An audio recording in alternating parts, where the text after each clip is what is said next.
Welcome to Grand Prairie Update. I'm Terry Briggs. And I'm Don Johnson. Here's what's happening in your city. Grand Prairie is reporting its first case of Zika virus and taking quick action to keep it from spreading.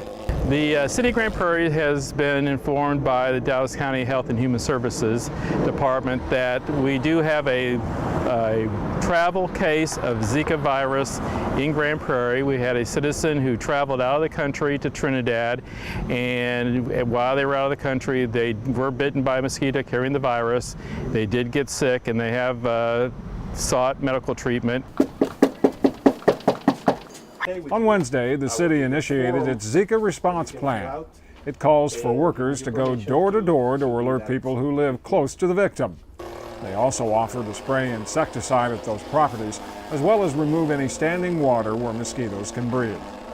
The final step is to ground spray the entire neighborhood to stop the Zika virus from spreading to the mosquito population. Meantime, officials are urging citizens to do their part to prevent Zika and West Nile virus. We really need individual citizens to take control of their properties, survey it, get rid of anything that can hold standing water, and do different things to make sure that they are not breeding mosquitoes. Other mosquito defense tips include using mosquito spray with DEET when you're outdoors, day or night, wearing long sleeves and pants when you're outdoors, and staying inside at dusk or dawn when mosquitoes are most active. You can always get the latest information about the mosquito situation in Grand Prairie by going online at gptx.org/fightthebite. August 11th is National 811 Day, a good time to remember that state law requires you call before you dig to avoid damage to gas lines and other underground utilities. 811 is a nationwide toll-free number private citizens and contractors can call to make sure they can dig safely. You will need to call at least 3 days in advance prior to digging if it's something in your home or if you're an excavator and you work for a company.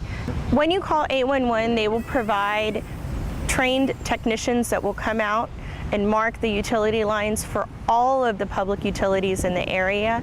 They will advise you of the company that's going to do that, and they will walk you through the time period to get that done. Utility officials say the chance of hitting an underground line decreases 99% when someone calls 811 before digging. So remember, call before you dig. 792, show me out on David Charles 4. A new crime report shows Grand Prairie is now the 8th safest city of its size in Texas. According to the Texas Department of Public Safety, overall crime in Grand Prairie dropped 11.1% in 2015. It's the 6th year in a row the city has seen a decrease in the crime rate that includes murders, rapes, aggravated assaults, robberies, and theft. The state report also shows there were 3,532 fewer crime victims last year compared to 2010. City officials say smarter crime-fighting strategies, community partnerships, and hard work by the men and women of the police department are helping lower crime and improve the quality of life in Grand Prairie. Thank you. Brisk sales on a warm day highlighted another busy Saturday at the Grand Prairie Farmers Market and carried on a tradition for a local charity organization. So they're $10 for yes, ma'am. It's called Miss Ruthie's Fig and Fudge Fest, and it's the 3rd straight year the event to benefit the Lifeline Shelter for Families has hosted the fundraiser at the market. Staff, board members, and volunteers all pitch in to give anyone who stops by the opportunity to take home freshly picked figs, fig preserves, and homemade fudge, which all comes by way of donation. Thank you. There's even a fudge judging competition to determine whose recipe ranks as best in show. But the big winner is Lifeline, the organization that rescues homeless Grand Prairie school children and their families.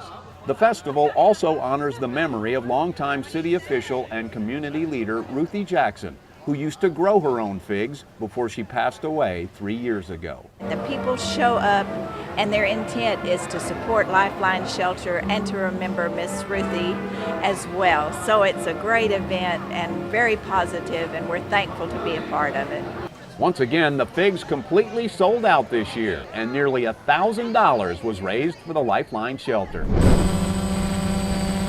Grand Prairie's newest fire station is ready for service on the peninsula of Joe Pool Lake. Fire Station 10 features a nautical motif, complete with a working lighthouse and other marine touches.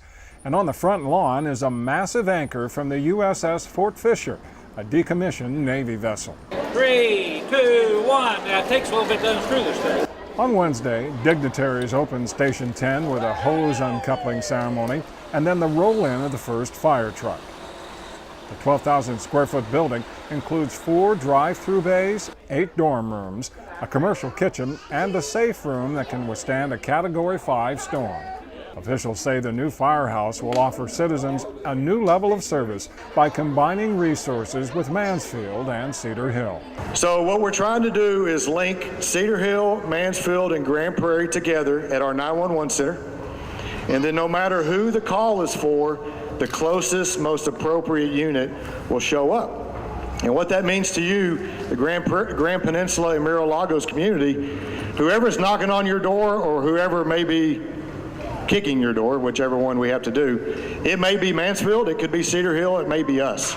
You shouldn't care who is wearing the patch just as long as someone gets there in about 4 minutes. So I think that's a great effort on the city.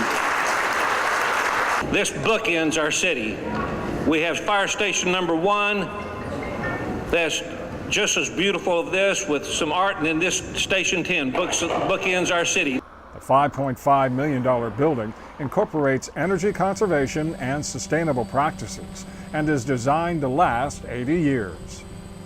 That's it for this edition of Grand Prairie Update. Hope you'll join us next time.